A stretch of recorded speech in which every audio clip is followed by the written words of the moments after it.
तर झाले मित्रांनो, ब्रेक ऑइल लेवल ठीक आहे, प्लस ऑइल लेवल ठीक आहे, त्यानंतर पॉवर स्टेअरिंगचे ऑइल तिथे आहे तर ते पण लेवल ठीक आहे, बॅटरीमध्ये पाणी आहे, इंजिनमध्ये आता आपण जस्ट टॉपअप केलं आहे.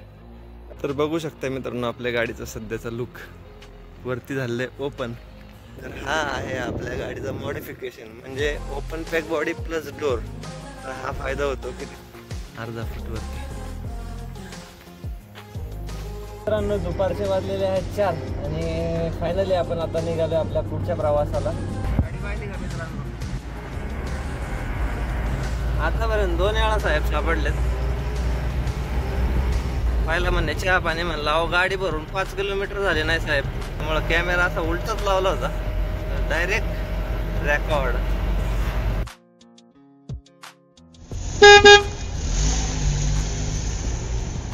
श्री स्वामी समर्थ गणपती बाप्पा मोरया, छत्रपती शिवाजी महाराज की जय. गुड मॉर्निंग मित्रांनो, जय शिवराय. तर आपण रात्रीच सोलापूरला पोहोचलो होतो 10 वाजता. त्यानंतर आराम केला आणि आता आपण जे संगम ट्रान्सपोर्टचे जे बॅक साईडला पार्किंग आहे त्या ठिकाणी थांबलोय. या ठिकाणी पार्किंगची व्यवस्था व्यवस्थित आहे, त्याचबरोबर आंघोळीचा पण जागा होती. तर आंघोळ केली, कपडे धुवून घेतले आणि खूप मोठी अशी पार्किंग. तर चला मित्रांनो, इथून आता आपल्याला कोणतं बुकिंग शोधायचं हे संगम ट्रान्सपोर्टला जाऊन नंबर लावल्यावरती कळेल की. तर हे आहे संगम ट्रान्सपोर्ट आणि हा आहे अक्कलकोटचा चौक, म्हणजे अक्कलकोटकडे जाणारा रोड समोर. इकडे जातो तो हैदराबाद आणि हा जातो सोलापूर सिटीमध्ये.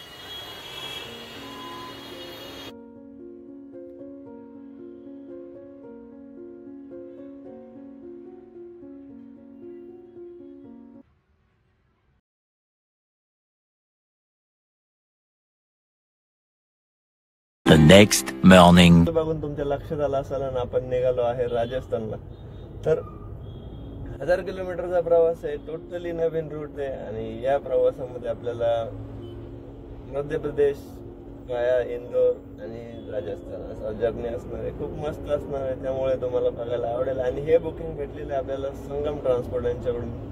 तर घर सामानाचं मटेरियल पॅकिंग करायला जायचं म्हणून सकाळचे 7 वाजताच आपण इथून निघालोय. तर चला मित्रांनो, डायरेक्टली निघूया बार्शीला घर सामान पॅकिंगसाठी. तर तिथून भरायची गाडी, लोडिंग करायची.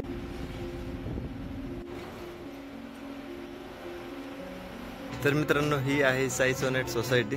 तर झाली मित्रांनो आपली आंघोळ आणि आपण आलोय सोसायटीच्या बाहेर. तर चला जाऊया, मस्तपैकी पूजा करूया आणि गाडी ओपन करावी लागणार आहे कारण सामान थोडं जास्त वाटतंय. तर उरकली आहे मित्रांनो पूजा पण. तर ही साई सोनेट सोसायटी आहे आणि इथून आपल्याला मटेरियल घेऊन जायचं आहे भवानी मंडीला. भवानी मंडीला जाताना मित्रांनो आपल्याला 2 रोड लागतात, एक बुरहानपूर मार्गे आणि एक धुळे मार्गे. तर धुळे मार्गे गेलं तर 900 किलोमीटरचा प्रवास होतोय आणि बुरहानपूर मार्गे, इंदोर मार्गे जर गेलं तर 850 किलोमीटर आणि कमी टोल, असा दोन्ही ऑप्शन आहेत. तर जर्नी आज बुरहानपूर मार्गे होणार आहे, म्हणजे हा रोड सुद्धा आपल्यासाठी टोटली नवीन आहे. आणि बघा काय आणलंय, तर 1 लिटर इंजिन ऑइल आणलंय कारण आपल्या गाडीमध्ये ऑलरेडी सर्व्हिसिंग लेट झालाय. भरपूर अशी रनिंग केली आहे, खूप लांब लांबची जर्नी आपण एन्जॉय केल्या. तर गाडीची पण काळजी घेणं तितकीच गरजेची होती, म्हणून 1 लिटर इंजिन ऑइल घेऊन आलोय. कारण लेवल थोडी कमी झाली होती आणि ऑलरेडी आपण भरपूर असे किलोमीटर केले. तर सर्व्हिसिंगचा टाइम ऑलरेडी आपला निघून गेलाय. सर्व्हिसिंग कमीत कमी 6 महिन्यातून किंवा 10,000 किलोमीटरच्या नंतर केली जाते. तर जुन्या मॉडेलला कमीत कमी 15,000 किलोमीटर आणि 6 महिने अशी सर्व्हिसिंगचं शेड्यूल असतं. तर आपले ऑलरेडी 4च महिने झाले आहेत, बट आपण किलोमीटर 20,000 क्रॉस केले आहेत. तर खूप मोठी जर्नी होती आणि त्या जर्नीमध्ये आपल्याला गाडीची पण काळजी घेणं तेवढीच गरजेची होती. म्हणून आता परत 2,000 किलोमीटरचा प्रवास होऊ शकतो. तर ऑइल लेवल आपली नक्कीच अजून डाऊन होईल, त्यामुळे पहिलंच प्रिपेअर राहिलं आणि 1 लिटर ऑइलची बॉटल पण घेतलेली. तर हे ऑइल आपल्याला 350 रुपयाला बसले इथे बार्शीमध्ये. तर चला मित्रांनो, ऑइल भरून घेऊ. हेड पण ओपन करून ठेवला, तिथून आपल्याला ऑइल टॉपअप करायचं. तर हा आहे ऑइल टॉपअप आणि हे कॅप पण ओपन केलेली आहे जस्ट एअर पासिंगसाठी. तर चला ऑइल भरून घेऊ.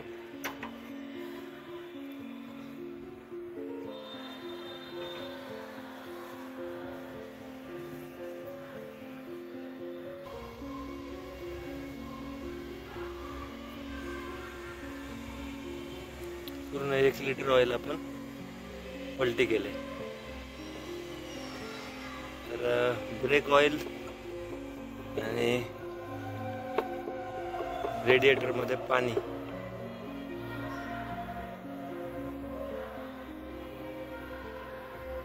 तर हे झालं आपलं गिअर ऑइल फिलअप.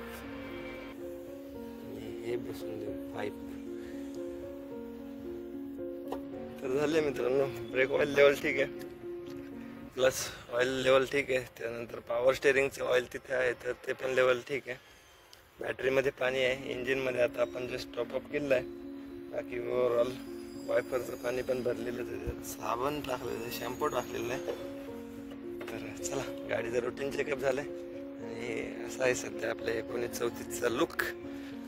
कपडे वगैरे वरती वाळत घातलेले, आंघोळ वगैरे झालेले. आता टॉप खोलून टाकू आणि गाडी रेडी करू. तर बघू शकता मित्रांनो आपल्या गाडीचा सध्याचा लुक. वरती झालेलं आहे ओपन. 4ही ताडपत्र्या ओपन करून आपण बॅक साईडला रोल करून ठेवल्यात. तर ह्या बांगड्या ओपन होतात डायरेक्टली, ह्या काढता येतात आणि दरवाजा पण पॅक बंद करता येतो. तर हा आहे आपल्या गाडीचा मॉडिफिकेशन, म्हणजे open pack body plus door. तर हा फायदा होतो की तुम्ही गाडीला तर रशी, ताडपत्री किंवा पडदे लावण्याची जास्त गरज लागत नाही. जस्ट ताडपत्री ओपन करायची, परत पॅक करायचे आणि दरवाजा लॉक. कसं आहे आपलं जुगाड अरे ना.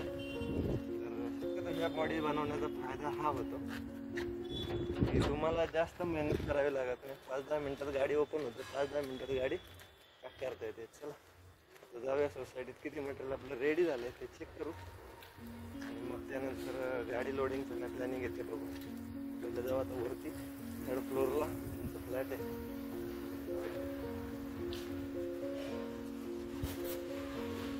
आणलं जात आहे मटेरियल आणि चालू आहे लोडिंग. एवढी जाते हाईट, अर्धा फूट वरती. तर बघू शकता मित्रांनो, झाली आपली गाडी लोडिंग डन. हे असं बांधलंय. तर अर्धा फूट हाईट असेल आणि हा सध्या 1934चा लुक. मित्रांनो दुपारचे वाजलेले आहेत 4 आणि फायनली आपण आता निघालो आपल्या पुढच्या प्रवासाला. तर बार्शीमध्ये आहे आणि बार्शीमधून भवानी मंडी आपला राजस्थानपर्यंतचा प्रवास होणार आहे 850 किलोमीटरचा. आणि या प्रवासामध्ये मित्रांनो बार्शी ते जालना, जालना ते बुरहानपूर आणि सरळ इंदोर मार्गे आपण आपल्या लोकेशनला पोहोचणार आहे. तर चला मित्रांनो, नवीन जर्नी आहे, नवीन सफर आहे आणि मस्त असा प्रवास होणार आहे. तर चॅनलवरती नवीन असाल तर सबस्क्राईब करा, बेल नोटिफिकेशन ऑलवरती सेट करा, म्हणजे पूर्ण जर्नी तुम्हाला एन्जॉय करता येईल. डिझेल अजून आहे आपल्या गाडीमध्ये अर्ध्याला वरती आहे, कारण आपण कर्नाटकमध्ये टँक फुल केला होता. तर पुढे जसं जसं जाऊ तसं डिझेल किती लागतंय, किती खर्च येतो हे तुम्हाला ब्लॉगमध्ये पुढे बघायला भेटेल. तर हे बुकिंग आपल्याला भेटलेलं आहे 22,000 रुपयाचं, जे की श्री संगम ट्रान्सपोर्ट सोलापूर यांच्याकडून. तर काल जेव्हा मित्रांनो आपण ऑफिसमध्ये बसलो होतो आणि या बुकिंगबद्दल डिस्कशन चाललं होतं, तर पार्टी समोर आली होती, म्हणजे पप्पू दादा समोर आले होते. त्यांचं मटेरियल जे की पाठवायचं आहे तिकडे. तर ते समोर आले, गाडीचं मेजरमेंट घेतलं आणि दरवाजा असल्यामुळे ते शुअर झालं की आपल्याला हीच गाडी पाठवायची. प्लस वरतून ओपन जरी झालं तरी त्यांनी अंदाज 7 फूटचा हाईटचा अंदाज लावला होता की जर नाही बसलं तर 7 फूट हाईटला आपल्याला मटेरियल भरावं लागेल. तर आपण त्यावेळेस ओके बोललो होतो. गाडी मेजर करून दाखवली त्यांना, गाडी ओपन दाखवली कशी आहे आणि मग त्यानंतर हे बुकिंग फायनल झालं. तर मग फायनल झाल्यानंतर थोडं रेटवरती डिस्कशन झालं की किती रेट पाहिजे वगैरे. तर रिटर्नला आपल्याला इंदोरला यावं लागेल एखाद्या वेळेस. जर आपल्याला राजस्थानमध्ये बुकिंग नाही भेटलं किंवा मग कोटा तिथून जवळ आहे, तर कोट्यावरतून बुकिंग नाही भेटलं तर इंदोरला यावं लागेल. अशा हिशोबाने मग हे बुकिंग फायनल केलं होतं. तर त्यानंतर मग पूर्ण दिवस गेला आणि मग रात्री कन्फर्मेशन झाल्यावरती मग आपण ट्रिप कन्फर्म केली आणि सकाळी डायरेक्टली आपण लोडिंगला आलो होतो. तर आपल्याला पुण्याला जायचं प्लॅनिंग होतं, कारण ऑलरेडी आपण भरपूर दिवस झाले बाहेर आहे. खूप मोठी जर्नी आणि खूप मोठी सिरीज आता तुम्ही बघितली असेल. तर भरपूर असा प्रवास झाला. फायनली पुण्याला जायचा प्लॅनिंग होता, नाही तर मग कुठे लॉंग रूटचं मी असंच त्यांच्याशी बोलत होतो. जर आलं तर लॉंग रूट, नाही तर मग पुन्हा द्या, मुंबई पण नको किंवा दुसरं पण त्या आउटसाईडला बिलकुल नको आता.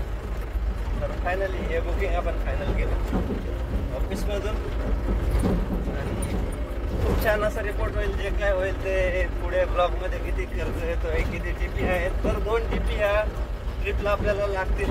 एक आहे राजस्थानचा, दुसरा आहे मध्य प्रदेशचा. तर ते आपण पुढे गेल्यानंतर काढण्याचा प्रयत्न करू. बघू ऑनलाईन निघतंय का, नाही तर मग आपल्याला एजंट थ्रू हे टीपी काढून घ्यावे लागतील. गाडी पाहिली का मित्रांनो? आतापर्यंत 2 वेळा साहेब सापडलेत. पाहिलं म्हणणे चहा पाणी म्हणलं, अहो गाडी भरून 5 किलोमीटर झाले नाही साहेब. ठीक आहे जाऊ दे म्हणलं. आता बरं झालं याने थांबवलं नाही, त्यामुळं कॅमेरा असा उलटाच लावला होता, डायरेक्ट रेकॉर्ड. आणि आपण आहे येरमाळ्यामध्ये. तर तुळजापूरचं दर्शन झाल्यानंतर येरमाळ्याचं पण दर्शन केलं जातं. येरमाळ्याचं येडाईचं खूप मस्त असं मंदिर आहे येडाईचं.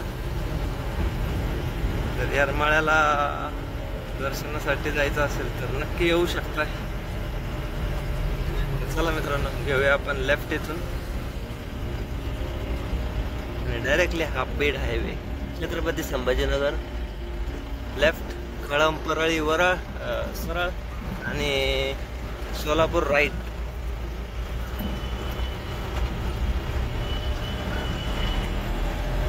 आता इथून बीड आणि बीडच्या नंतर जालना. जालन्यावरतून आपण सरळ वरती निघणार आहे.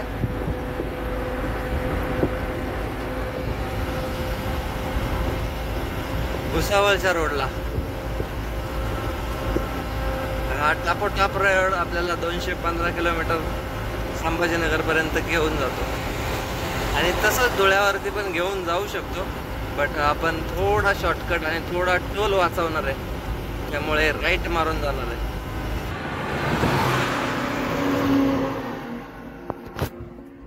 तर मित्रांनो, आपण थांबलो होतो बीड बायपासच्या अलीकडे आणि पाऊस बघू शकताय, पाऊस सुरू व्हायला लागलेला आहे. त्यामुळे ताडपत्री चेक करत होतो, कारण आजच ताडपत्री बांधलेली आहे परत. त्यामुळे कुठे खड्डा वगैरे आहे तर पाणी बिणी साचण्याचे चान्सेस असतात, म्हणून ते चेक करायला थांबलो होतो. तर सगळं ओके. बघू तरी पाऊस सुरू झालाय आताशी, त्यामुळे पुढे गेल्यावरतीच कळेल की काय पावसाचे अपडेट. हे पाऊस बघू शकताय, भरपूर असा पाऊस पडतोय आणि या पॅच मध्ये सुद्धा मजबूत असा पाऊस पडतोय. बघा इकडं पाऊस आणि या साईडला तर तुफान सुरू आहे. इकडं पण विजा कडकडाट आणि मुसळधार असा पाऊस. बापरे, कसा आहे, जोरदार आहे. इकडे पुढे पाऊस कमी आहे, मधल्या पॅचला आहे बघा. आभाळ दिसत असेल वरती, तिकडे पाऊस कमी. तर हा मध्ये आता आपल्या टॉपला आणि हा राईट साईडला इकडेच भरपूर असा पाऊस पडत आता. हा जाम भरलाय, जाम. तर चला, आपण थोडक्यात वाचलोय पावसाच्या हेवी पावसामधून.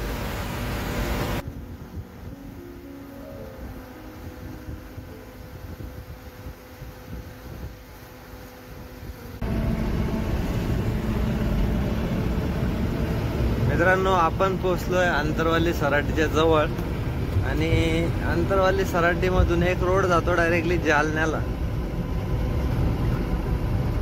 तर आपण तोच रोड ट्राय करणार आहे. पुढे गेल्यानंतर आपल्याला जालन्यासाठी एक्झिट भेटेल, तर जालना एक्झिट घेऊ आणि इकडून जालन्याच्या रोडने निघू.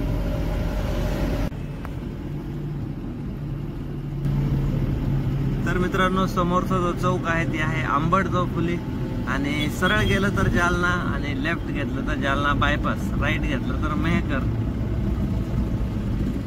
तर आपल्याला घ्यायचं इथून लेफ्ट, कारण आपण आंबट चौफुलीवरतून आता लेफ्टने बायपासने मस्तपैकी पुढचा प्रवास करणार आहे. तर इथून घेऊया लेफ्ट.